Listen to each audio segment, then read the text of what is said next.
From Kansas State University, this is Agriculture Today. I'm Jeff Wickman. As usual, we begin the Friday broadcast with an update on the grain market activity with K-State grain market economist Dan O'Brien. Dan takes a closer look at yesterday's World Agricultural Supply and Demand Estimates report and discusses why all eyes will be focused on the WASDE report that's coming out on August 12th. Then K-State Research and Extension Nutrition Specialist Sandy Procter explains how the USDA Summer Meals Program is helping meet the nutritional needs of Kansas kids and teens. And K-State climatologist Mary Knapp provides a recap of this week's agricultural weather and looks ahead to the coming week and beyond. It's all just ahead on Agriculture Today over the K-State Radio Network.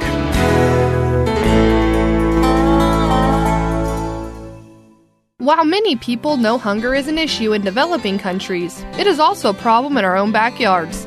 In 2010, 1 in 7 Kansans struggled to put adequate food on the table. 2 K-State Research and Extension programs are tackling this problem. The Family Nutrition Program and Expanded Food and Nutrition Education Program reach thousands of Kansans in more than 70 counties.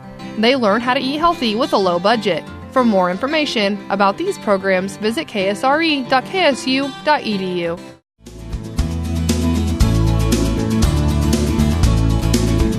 This is Agriculture Today.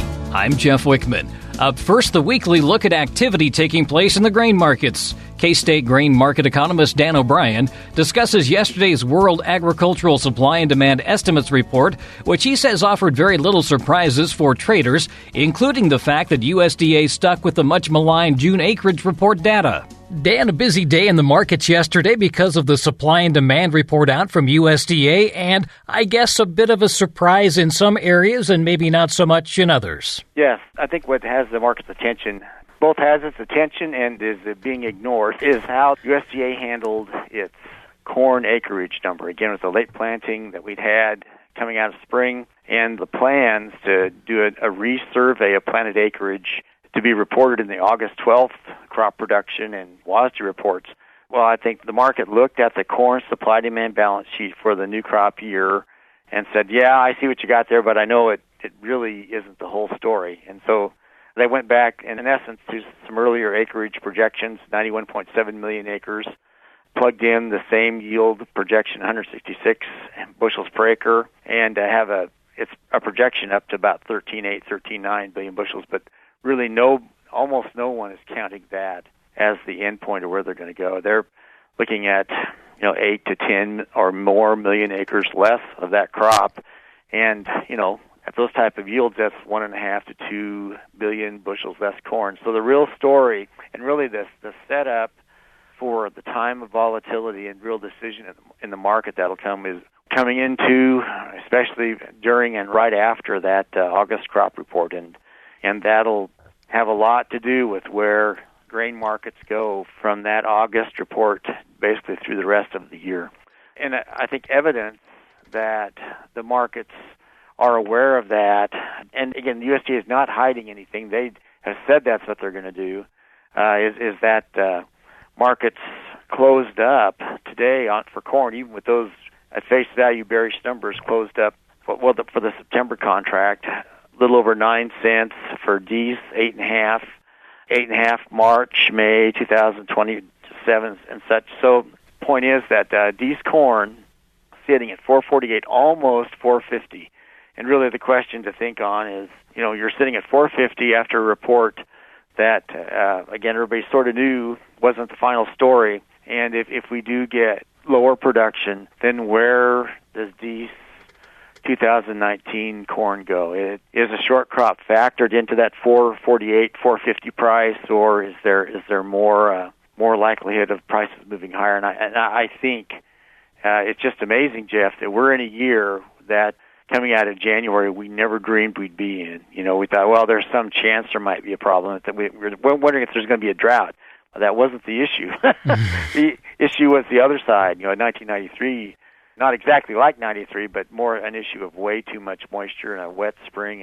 And here we are, wondering just how much corn we're going to be able to grow and what type of price rationing we might see following, therefore. I would say that this acreage issue will reverberate onto grain sorghum, too. Again, the USDA made no changes in its projected planted acreage for grain sorghum in some areas where there was less corn planted, especially here in the west, central, and southern plains. Very likely that you'll see an increase in grain sorghum plantings. Again, we hear discussion even in Kansas about how the wet weather kept cotton plantings from happening quite as quickly as hoped for, and there could have been, seems like likely that we hear of, and we'll need to have verification from the USDA acreage surveys, this redone one, that we could have seen some grain sorghum go into that area too. Really thought-provoking. So really for the feed grain markets, it's a matter of just staying tuned until we get out into August. Of course, a lot of folks are hoping for a good crop development, and that will get as many bushels as we can. But really, I think expectations are more for something like 12 to 12.5 billion bushels right now than this 13.9 that the USDA has put up in this report. In terms of the wheat changes, what did the USDA come up with for the wheat? A surprisingly positive outcome on the wheat side. When you look at the balance sheet, the USDA did come in, and even in light of reports in Kansas of some pretty good yields, in some cases very good yields, average protein, in some cases not as good a protein, that correlation is pretty high. When you have lots of moisture and great quantities of bushels, you tend to have lower protein.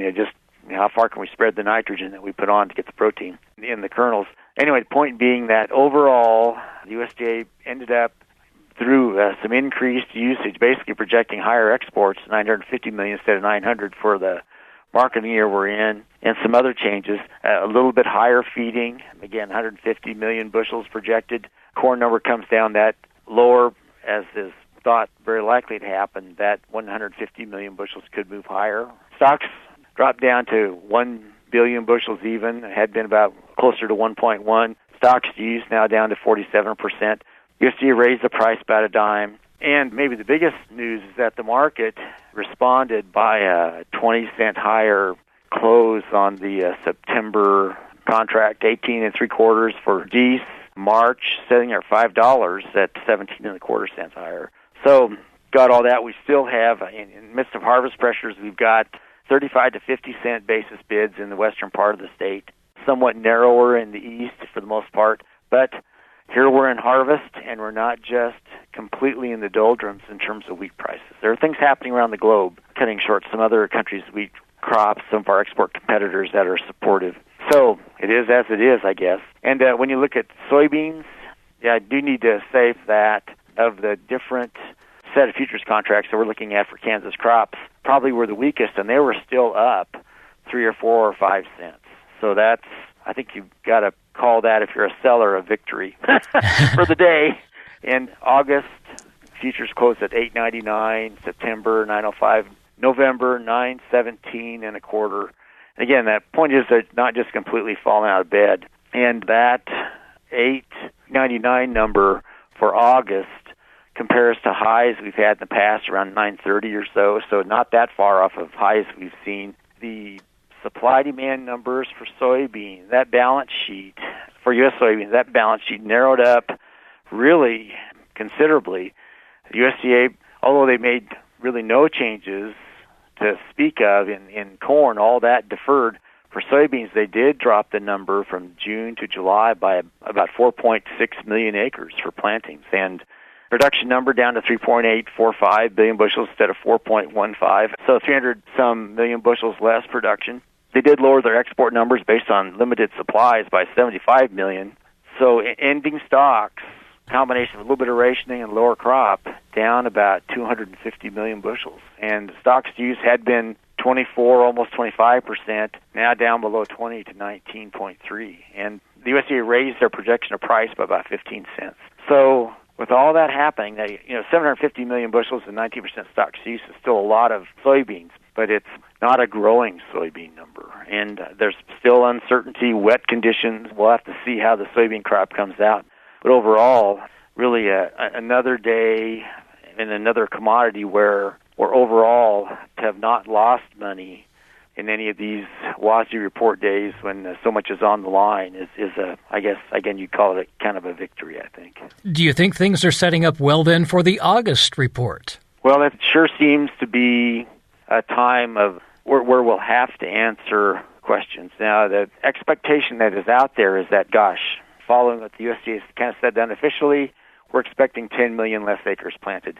So instead of 91.7, that puts us to about 81 to 82 million acres planted, and the USDA has maintained about a 91% harvested to planted acres ratio. And I don't see how, with all the moisture and flooding and everything else that's happened, that we're going to hit that. I would think we'd be at 90 or below, more like 88, where we've been historically on the low side. So you've got questions like that out there, and we're plugging in 166 bushels per acre. We might get that.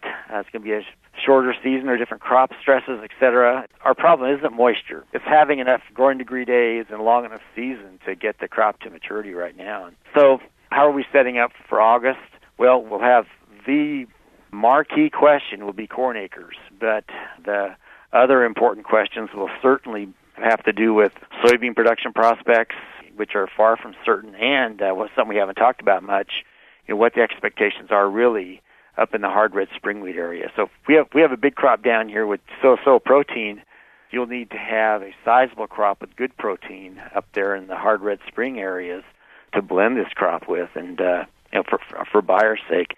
So we have issues. What will be interesting is to see what will be the attitude and thoughts of the grain markets on the way to that August 12th report. So right now, that August 12th report, we're, quote, hanging our hat on that to finally bring us some more information of use on the grains.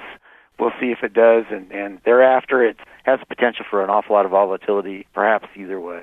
As you said, an interesting report out from USDA, and all of that information can be found at agmanager.info. Yes. If you go to the grain marketing section, you'll find a kind of a summary report that we put out that should be available for a person to look at the numbers and the price movements and everything that we can think of that's relevant to where the markets are going in the grains in the next 1 or 2 weeks or months thereafter. That's K-State grain market economist Dan O'Brien. You can find his full market outlook and analysis online at agmanager.info. Agriculture Today continues after the break. This is the K-State Radio Network. Agricultural producers, landowners, and creditors, you have a partner in your legal and financial needs. Kansas Agricultural Mediation Services offers reliable, trusted information and guidance. Whether you need advice for ag credit concerns or are transitioning your operation to the next owner, Kansas Agricultural Mediation Services can assist you in making sound decisions for your business. To learn more, call 800-321-3276 or visit us online.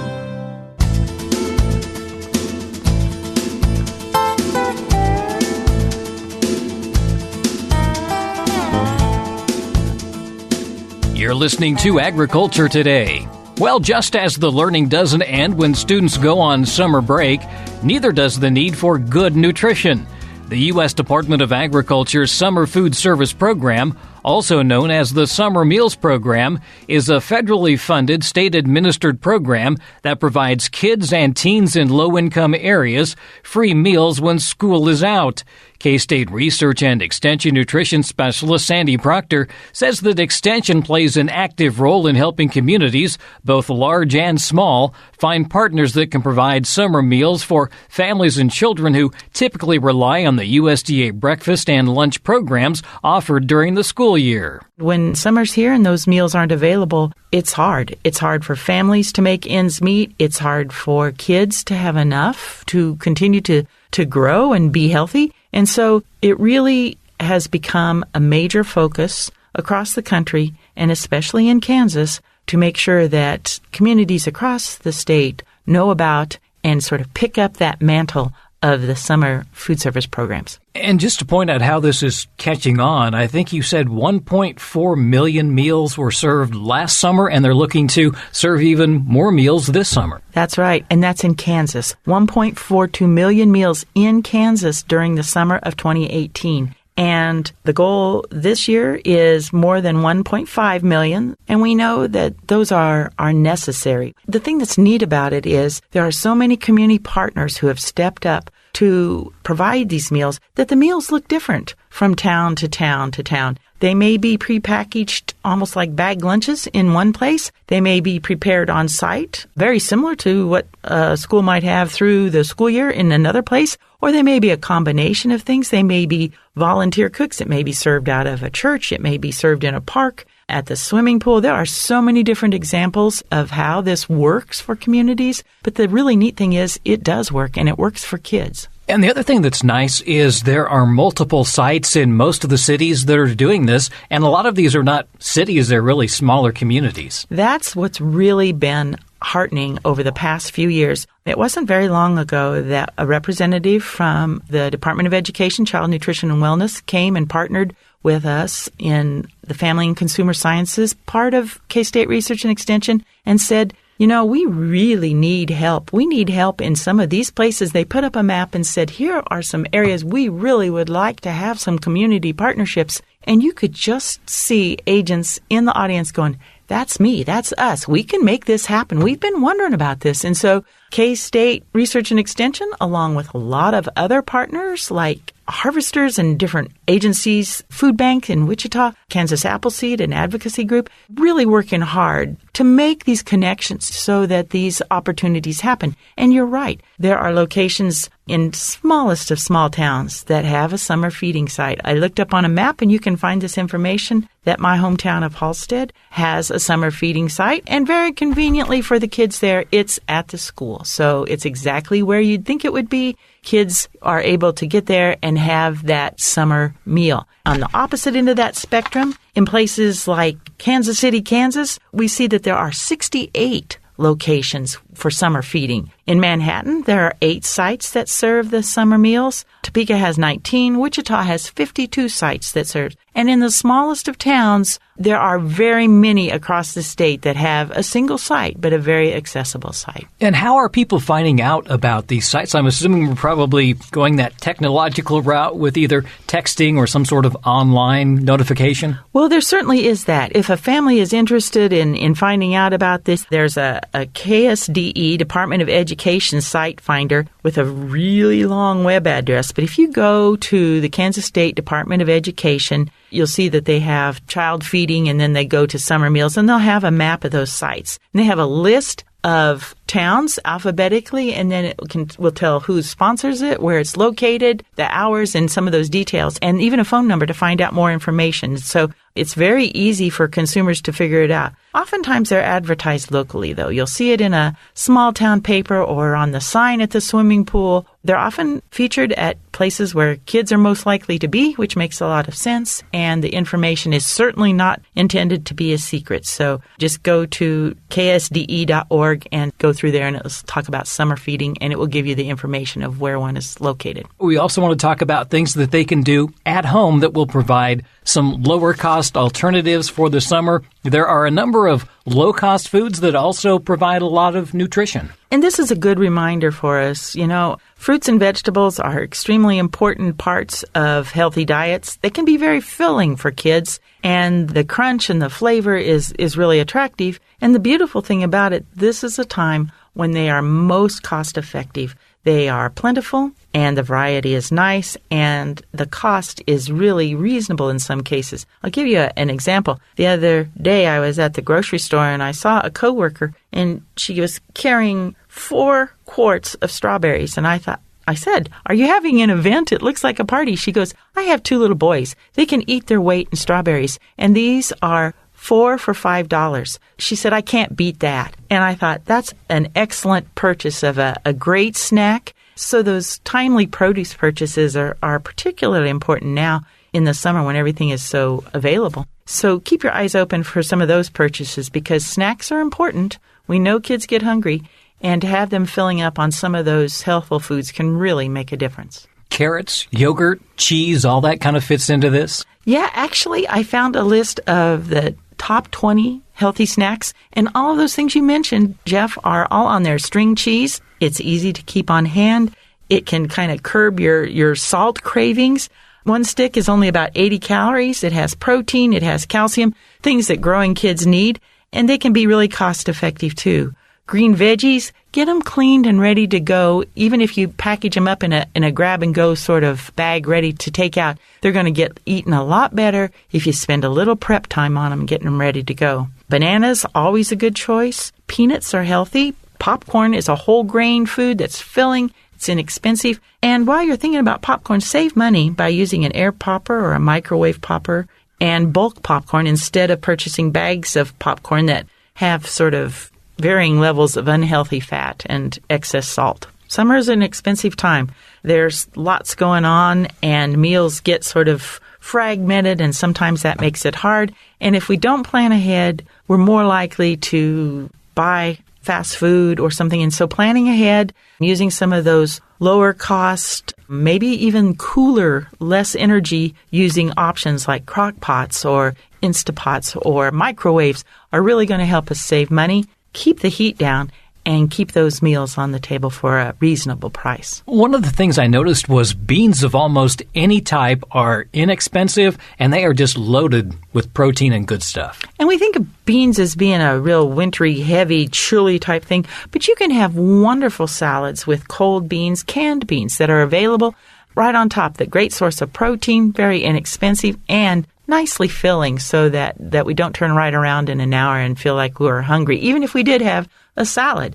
But a salad topped with some of those high-fiber beans is going to be really nutritious and keep us satisfied until our next meal. Whole wheat bread and peanut butter, also probably a real favorite among young children. That's a complete protein, by the way, so it's a really nutritious snack, too. And, yeah, it's a time-honored one, but it can be a great one to have ready to go and to slip easily into a backpack or a beach bag as kids head out the door. I know that college kids survive on macaroni and cheese. Pasta is probably one of the least expensive things that you can purchase. It is, and we can always remember that whole grain pasta is pretty easy to make happen too. And then there's a lot of neat, healthful additions. It can be a pasta salad instead of macaroni and cheese, and you can add lots of fresh vegetables. There's all sorts of ways you can go when you've got some basics of ingredients on hand. And so that's a real plug, I think, for keep your pantry and your cupboards stocked as best as possible for quick meals this summer and a variety of snacks. And I would even expand that to say, have an area in your refrigerator that's set up specifically for snacks. Kids know to go there. You can package up, say, loose grapes or cucumber slices and have them ready to go so that they're easy to grab. It's going to keep the produce moving so that it doesn't get old on you. But it's also going to make available a variety of snacks, and it's going to keep your costs down. And kids are going to be hungry. This is a hungry time of year. They're out being active.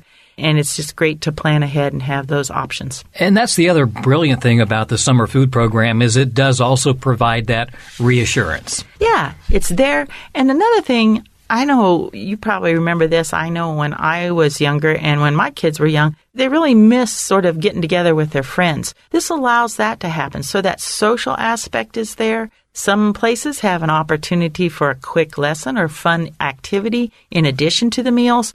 But it really does give kids that reassurance that a meal's there. They're not going to go hungry. And for many kids, hunger is just too sharp of a reality. That's K-State Research and Extension Nutrition Specialist Sandy Procter.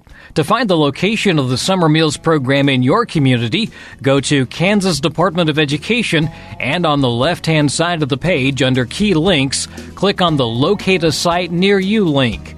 And for more health and nutrition information, contact the county or district extension office in your area. Agriculture Today continues after the break.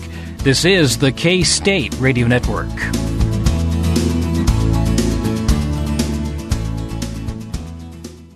What is radon? Home exposure to radon gas is the leading cause of lung cancer death in the United States for non-smokers. In Kansas, 1 in 4 homes will test at or above the EPA action level. The Surgeon General recommends all homes be tested and fixed if necessary. Visit kansasradonprogram.org for more information. Test, fix, save a life. This message brought to you by the Kansas Radon Program, the Kansas Association of Broadcasters, and this station.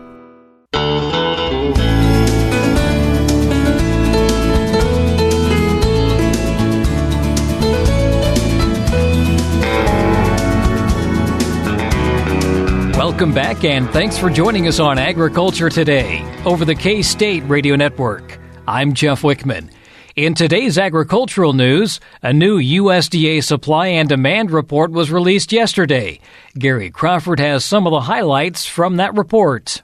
No big aftershocks from Thursday's round of USDA reports. Traders expected USDA to boost its winter wheat production forecast, and that's what happened, taking it up 1% from the June forecast at 1.29 billion bushels, based on a 1.3 bushel an acre boost in expected yields. Analysts expect U.S. wheat stocks, though, to fall, with better prospects for feed use and exports, so add a dime to the price forecast at $5.20 a bushel, 4 cents more than last season. Corn, the opposite, subtract a dime down to $3.70 because of a lot of acreage and an expected crop of almost 13.9 billion bushels. Soybeans, USDA adding 15 cents to the projected average price for what could be a 3.86 billion bushel crop. That's down from last month's estimate. USDA lowering expectations for harvested acreage and dropping the yield forecast by a bushel based on late planting. Gary Crawford for the U.S. Department of Agriculture, Washington. The nation's top soil moisture numbers have evened out on both ends of the spectrum. Stephanie Ho reports.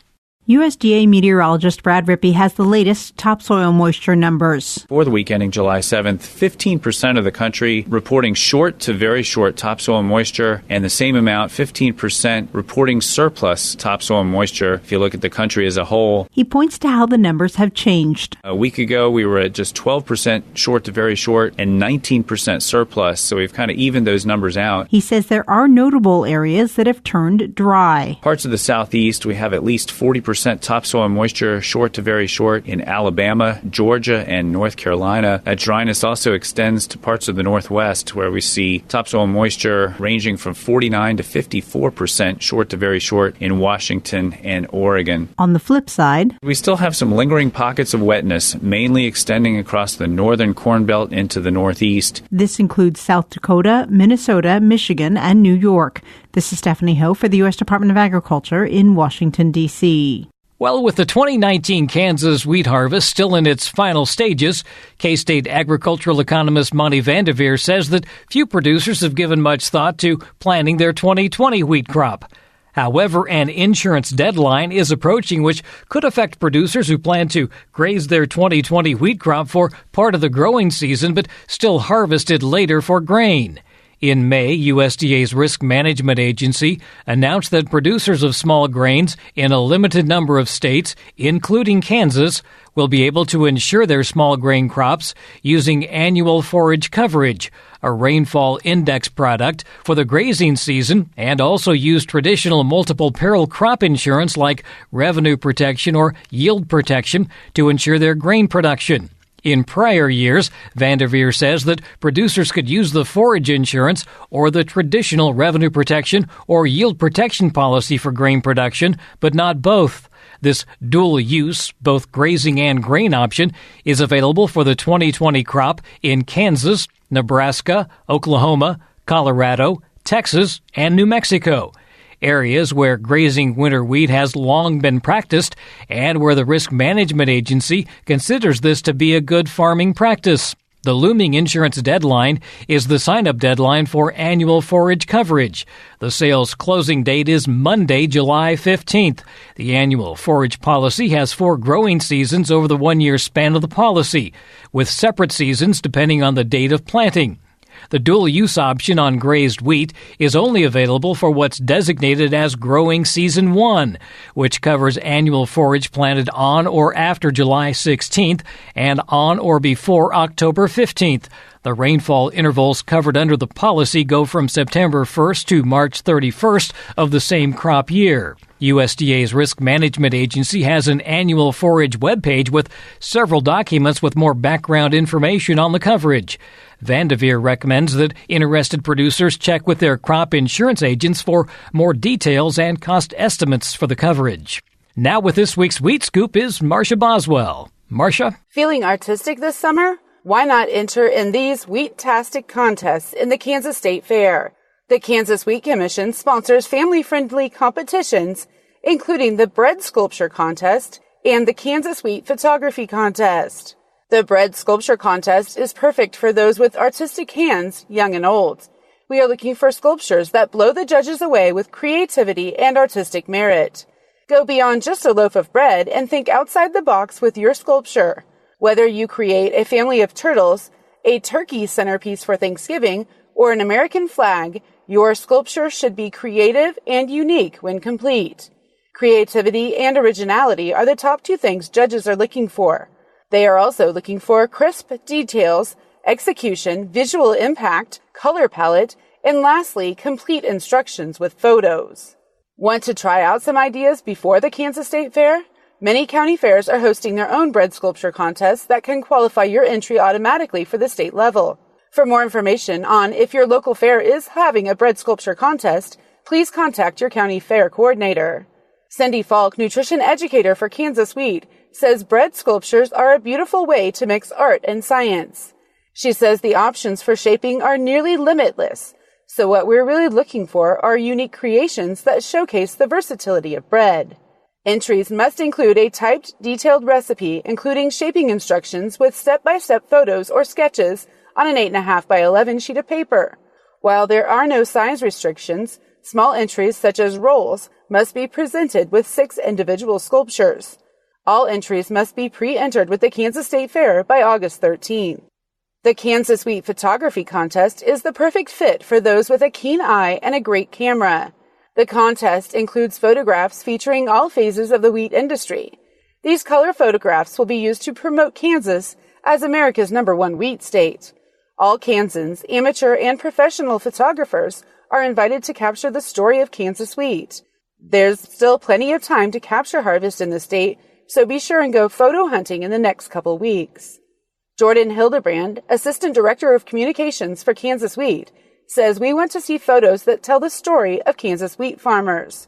Whether it's beautiful landscapes or farm family fun, we want to share the wheat story with consumers around the world. What better way to do that than through photographs? Any subject featuring wheat may be entered, including seeding, storage, wheat fields, harvest, custom crews, grain trade, milling, wheat products, baking, and more. We want to see how wheat impacts your life. And they say a picture is worth 1,000 words, so show us what wheat means to you. For links to examples and ideas, visit kansaswheat.org. For Kansas Wheat, I'm Marcia Boswell. Thanks, Marcia. And that's a look at today's agricultural news. Agriculture Today continues after the break. This is the K-State Radio Network.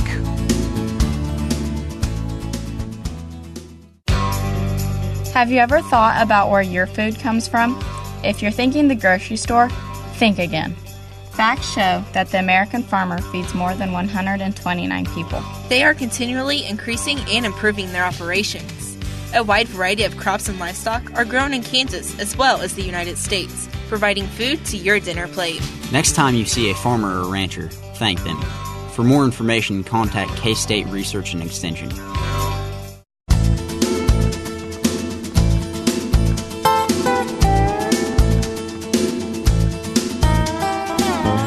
You're listening to Agriculture Today.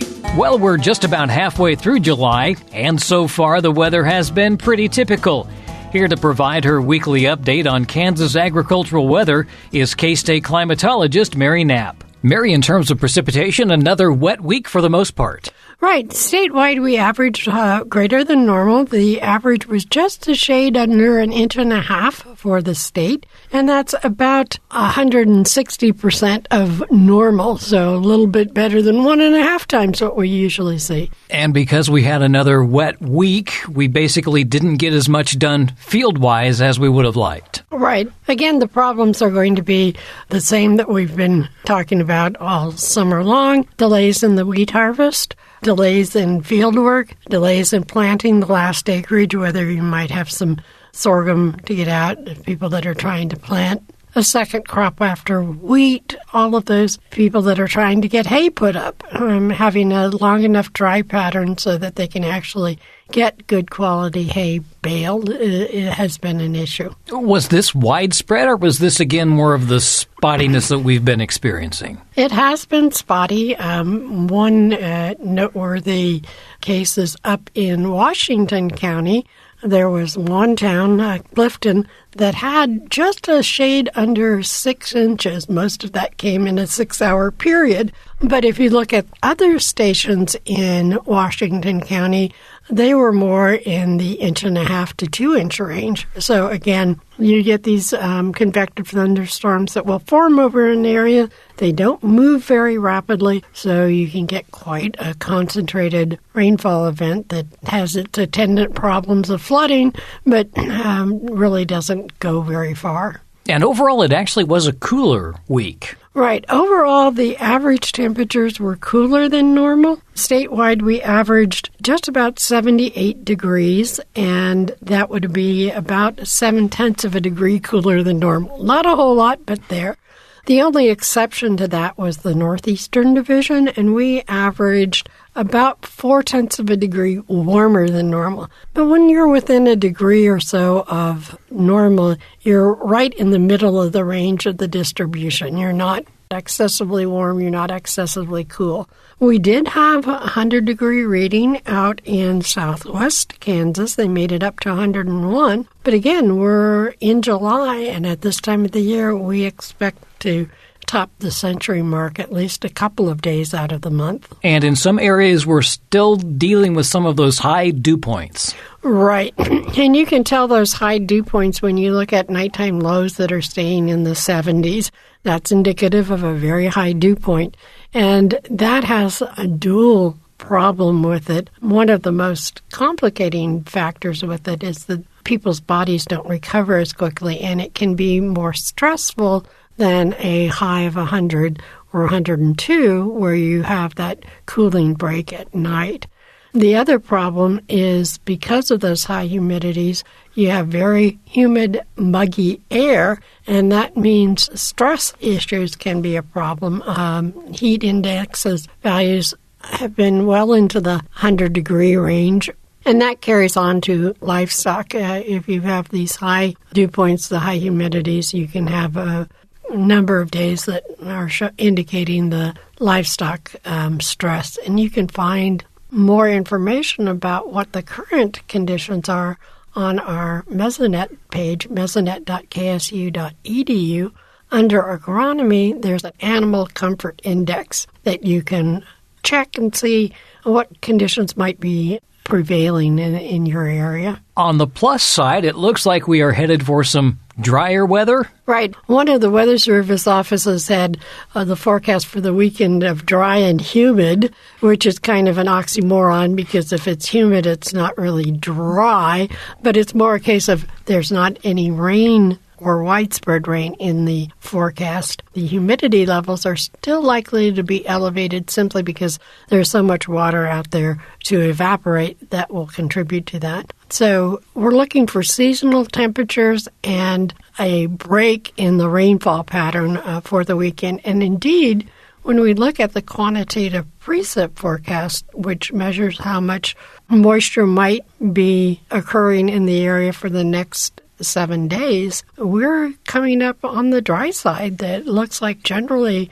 we're expecting less than 1/10 of an inch across most of the state. And that's welcome news because, as we were saying, there is a lot of work that needs to get done. Right. We don't want it to extend for too long of a period because, of course, the plants have developed under a wet regime. If we have an extended dry, warm spell, the plants may not be able to uptake the moisture fast enough and we'll see some stress. The temperature range, again, is expected to be warmer than normal for the 8 to 14-day outlook. That doesn't necessarily mean a big stretch of 100-plus temperatures.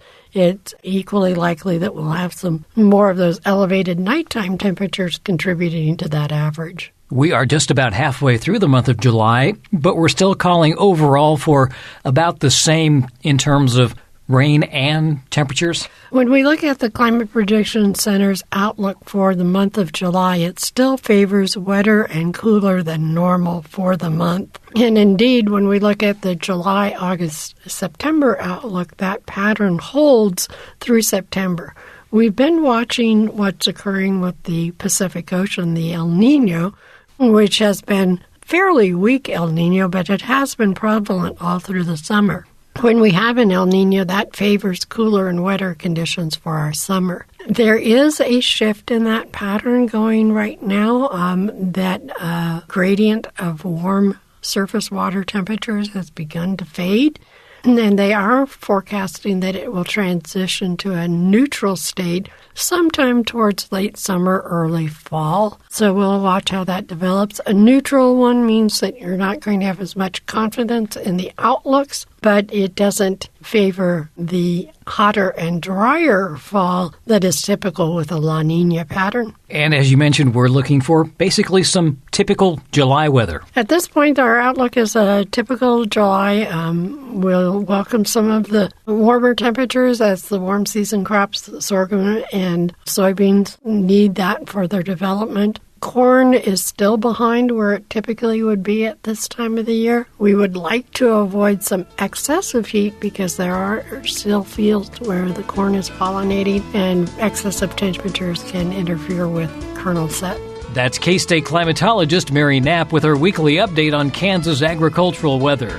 And that'll do it for this week's edition of Agriculture Today. Be sure to join us again on Monday. This is the K-State Radio Network.